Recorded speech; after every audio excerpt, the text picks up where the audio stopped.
జై శ్రీమన్నారాయణ. అందరికీ నమస్కారం. ఈరోజు మన వీడియోలో విష్ణు సహస్రనామంలోని 32వ శ్లోకం, అందులోని నామాల యొక్క పూర్తి వివరణ తెలుసుకుందాము. భూత భవ్య భవన్నాథః పవనః పావనో నలః కామః కామకృత్కాంతః కామః కామప్రదః ప్రభుః. భూత భవ్య భవన్నాథః. భూత భవ్య భవన్నాథ. మరి కాలపురుషుడైన పరమేశ్వరుడు త్రికాలజ్ఞాని. మనకు తెలుసు 3 కాలాలున్నాయి. అవేంటండి? భూతకాలం, భవిష్యత్ కాలం, మరి వర్తమాన కాలం. నిత్యుడు భూత భవిష్యత్తు వర్తమాన కాలములనందు వర్ధిల్లువాడు శ్రీమన్నారాయణుడు అనమాట. అంటే present, past tense, present tense, future tense అనమాట. మరి ఈ 3 ప్రెజెంట్ టెన్స్లో ఉన్నాడు, పాస్ట్ టెన్స్లో ఉన్నాడు, అలాగే మరి ఫ్యూచర్ టెన్స్లో కూడా ఉన్నాడనమాట. కాలభేదము చేత తన అందు ఏ విధమైనటువంటి మార్పు చెందనివాడు శ్రీమన్నారాయణుడు.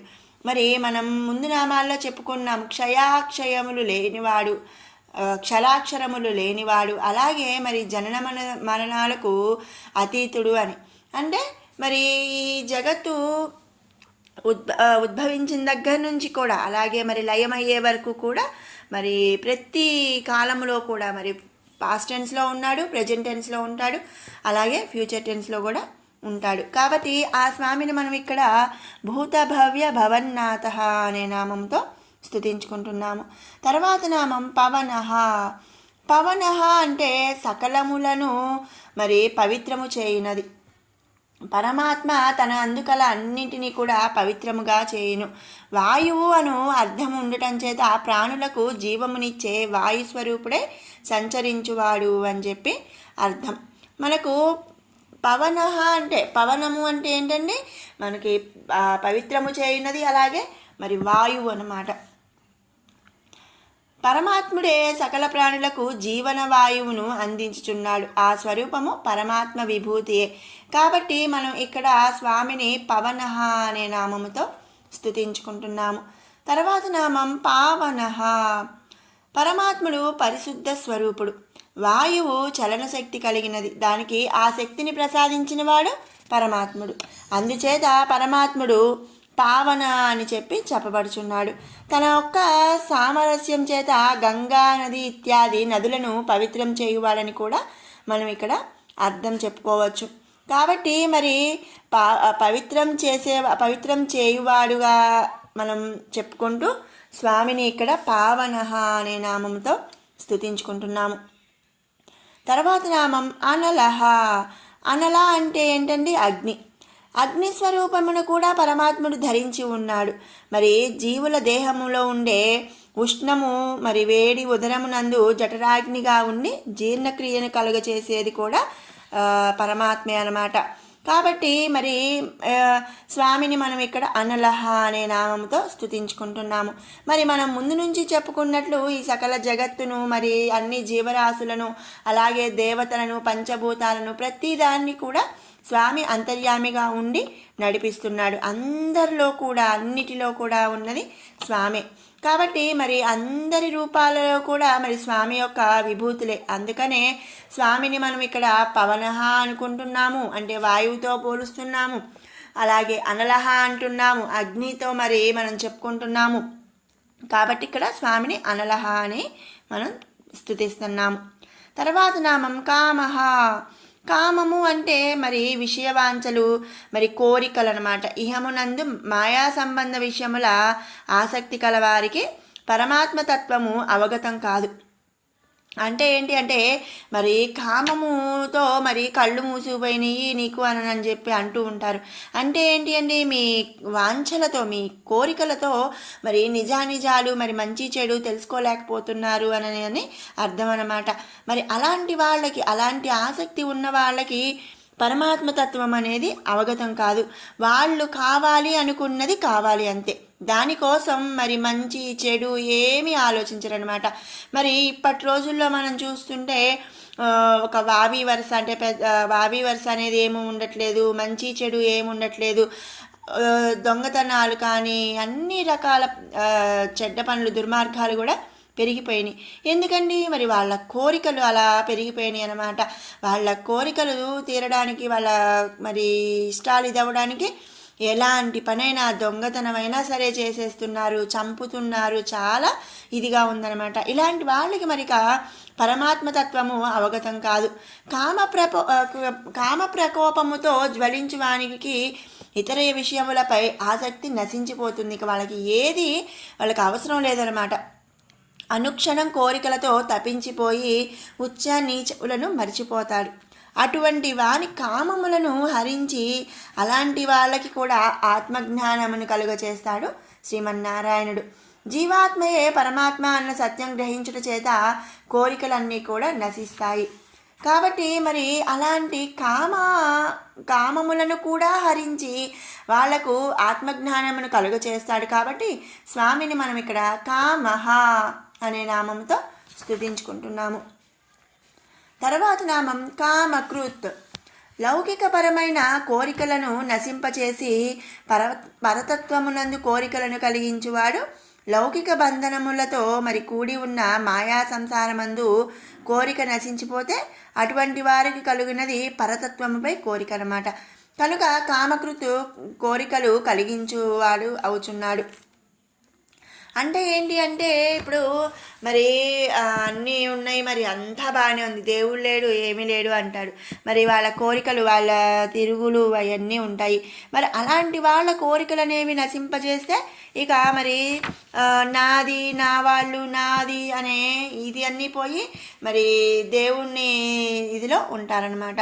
కాబట్టి అలాంటి వాళ్లకు మరి కోరికలను నశింపచేసి వాళ్లకు కూడా పరతత్వమును మీద కోరిక కలిగించే స్వామి. కాబట్టి స్వామిని కామకృత్ అనే నామంతో ఇక్కడ స్తుతించుకుంటున్నాము. తర్వాత నామం కాంతః. సౌందర్యాది సుగుణముల చేత ప్రకాశించినటువంటి సుందర దివ్య మంగళ స్వరూపుడు. శాంత, సహన, అమృత స్వభావములతో భక్తులను ఆకర్షించేవాడు. మరి స్వామి ఎంతో శాంతపరుడు, సహనపరుడు, అమృతపరుడు అనమాట. ఎంతో సుందర దివ్య మంగళ స్వరూపం కలిగిన వాడనమాట. ఆ స్వామిని చూస్తూ ఉంటే ఇక చూస్తూనే ఉండాలనిపించేంత సుందర దివ్య స్వరూపము. పరమాత్ముడు తన భక్తులకు దివ్య మంగళ స్వరూపుడు, అలాగే అమృతమయుడు. అపరాధములతో, సృష్టి కార్యములతో ఉండువారి పట్ల అరవీర భయంకర స్వభావంతో ఉండేవాడనమాట. అంటే ఏంటి అంటే, మరి మనం మంచి మనసుతో ఉండి మరి మనం స్వామి భక్తులం అనుకోండి, మనకి ఎంతో అందంగా కనిపిస్తాడు. అదే మనం ధర్మాలను పాటించకుండా అధర్మాలను పాటిస్తూ అందరినీ బాధ పెడుతూ మరి మనం చెడుగా బిహేవ్ చేస్తున్నాం అనుకోండి, అలాంటి వాళ్ళకి ఒక భయంకరమైన స్వభావంతో ఉండేవాడు. ఎలా? ఒక నరసింహస్వామిలాగా. కాబట్టి ఆ స్వామిని మనం ఇక్కడ కాంతః అనే నామంతో స్తుతించుకుంటున్నాము. తర్వాత నామం కామః. తన గుణముల చేత భక్తులను ఆకర్షించేవాడు. కామః అంటే ఆకర్షించేవాడు. పరమాత్ముడు నిత్యగుణ సంపన్నుడు.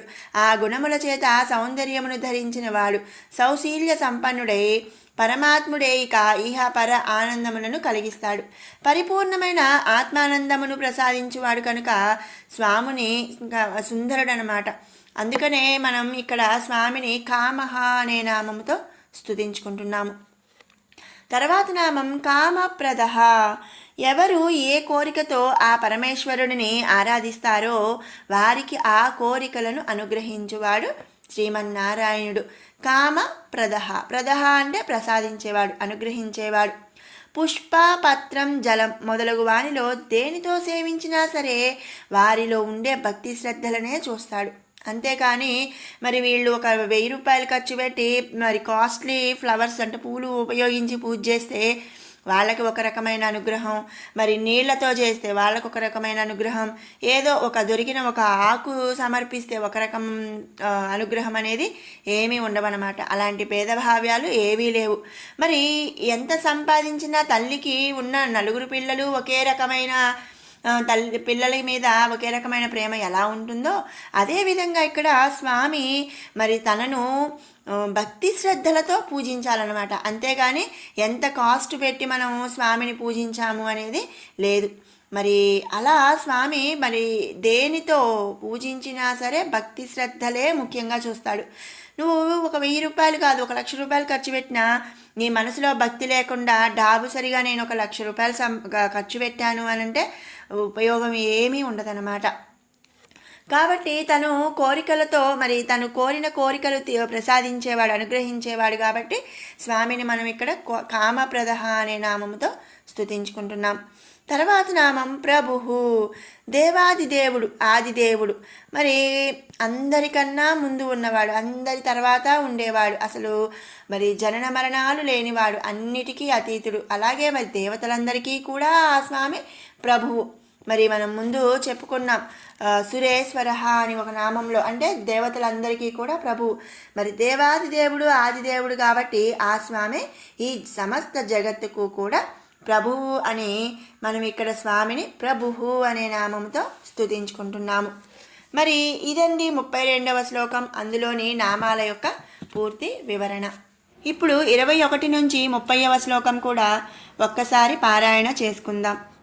మరీచిర్ధమనోహంసః సువర్ణో భుజగోత్తమః హిరణ్యనాభః సుతపాః పద్మనాభ ప్రజాపతిః అమృత్యు సర్వదృక్సింహః సంధాతా సంధిమాన్ స్థిరః అజో దుర్మర్శన శాస్తా విశ్రుతాత్మా సురారిః గురుర్గురుతమో ధామ సత్యః సత్యపరాక్రమః నిమిషో నిమిషస్రగ్వి వాచస్పతిరుదారదీః అగ్రనీర్బ్రాహ్మణీర్ శ్రీమాన్ న్యాయో నేతా సమీరణః సహస్రమూర్ధా విశ్వాత్మా సహస్రాక్షః సహస్రపాత్ ఆవర్తనో నివృత్తాత్మా సంవృత సంప్రమర్దనః అహ సంవర్తకో వహ్నిః రనిలో ధరణీధరః సుప్రసాదః ప్రసన్నాత్మా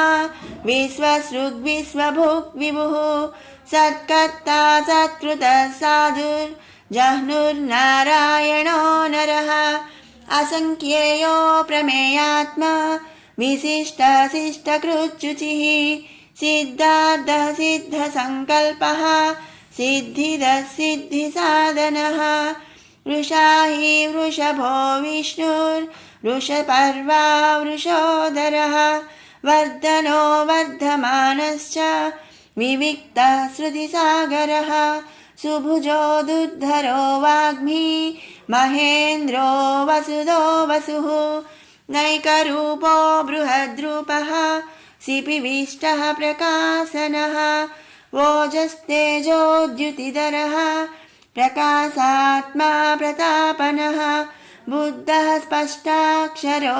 మంత్రశ్చంద్రాంశుర్భాస్కరద్యుతిः.